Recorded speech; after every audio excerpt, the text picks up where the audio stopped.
दोस्तों, आज जब हम तेहरान के आसमान में धुआं उठते देख रहे हैं और पाकिस्तान अफगानिस्तान के बीच में ओपन वॉर जैसी स्थिति है, तब हमें बाबा वेंगा की उस भविष्यवाणी की चर्चा करनी जरूरी हो जाती है। बाबा वेंगा ने 1996 में अपनी मौत से पहले ये बात कही थी, ये चेतावनी दी थी कि 2026 वो साल होगा जब दुनिया का संतुलन पूरी तरह से बिगड़ जाएगा। अब इस पर चर्चा करनी बहुत ज़रूरी है। बाबा वेंगा के अनुयायियों का दावा है कि उन्होंने 2026 में एक महान युद्ध की भविष्यवाणी की थी। ये कोई छोटी झड़प नहीं, बल्कि एक ऐसा टकराव होगा जिसने महाशक्तियां शामिल होंगी। जानकारों का कहना है कि उन्होंने पूर्व यानी ईस्ट की ओर इशारा किया था। अब ज़रा आज की स्थिति को जानना ज़रूरी है। आज मिडिल ईस्ट में तनाव है, साउथ एशिया में तनाव है, अफगानिस्तान और पाकिस्तान के बीच में, ईस्टर्न यूरोप में यानी रशिया और यूक्रेन के बीच में जो आग भी चल रही है, नॉर्थ कोरिया का इन्वॉल्वमेंट भी इस युद्ध में बढ़ता जा रहा है। और लेकिन असली खेल तकनीक का है। बाबा वेंगा ने एक महान झुंड की बात की थी, यानी एक ग्रेट स्वॉर्म की उन्होंने चर्चा की थी जो कि तबाही मचाएगा। 1996 में लोगों ने सोचा कि हो सकता है ये एक तरह का टिड्डियों का दल हो जो अटैक करे, लेकिन 2026 में हम इसे ऑटोनोमस ड्रोन वॉरफेयर भी कहते हैं। चीन के J-35 स्टील्थ फाइटर्स अब उसके सहयोगियों की ढाल बन रहे हैं और आर्टिफिशियल इंटेलिजेंस गाइडेड ड्रोन झुंड अब टैंकों की जगह ले रहे हैं।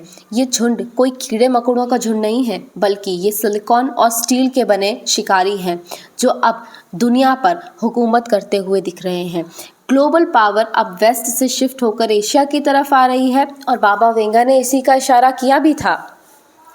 बाबा वेंगा ने दिग्गजों के पतन यानी फॉल ऑफ जायंट्स का भी जिक्र किया था कि कई जायंट्स इसमें फॉल होंगे। आज ईरान में धार्मिक नेतृत्व पिछले 40 साल के सबसे लोवेस्ट लेवल पर है और बहुत बड़े संकट से गुजर रहा है।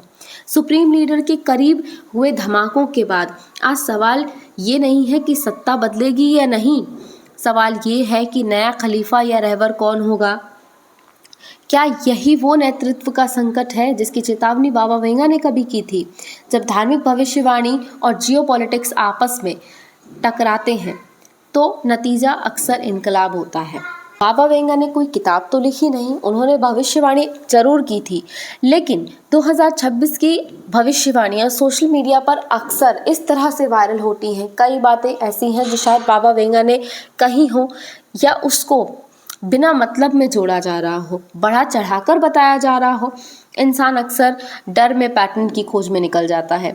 2026 दुनिया का अंत नहीं है, लेकिन हाँ, हमारी जिंदगी खतरनाक साल से ज़रूर गुजर रही है। भविष्यवाणी सच हो या ना हो, लेकिन J-35 फाइटर एयरक्राफ्ट्स आज आसमान में हैं और ये इंडिया के लिए भी एक खतरा हो सकता है। इंडिया की एयर सुपीरियॉरिटी के लिए मिसाइलें चल रही हैं और दुनिया का नक्शा भी बदला जा रहा है। आपको क्या लगता है, क्या 2026 ये वही साल होगा जिसकी चेतावनी दशकों पहले दी जा चुकी थी? दुनिया की जियोपॉलिटिकल कंडीशन एक बहुत बड़ी क्राइसिस से ज़रूर गुजर रही है, इसमें कोई शक नहीं है।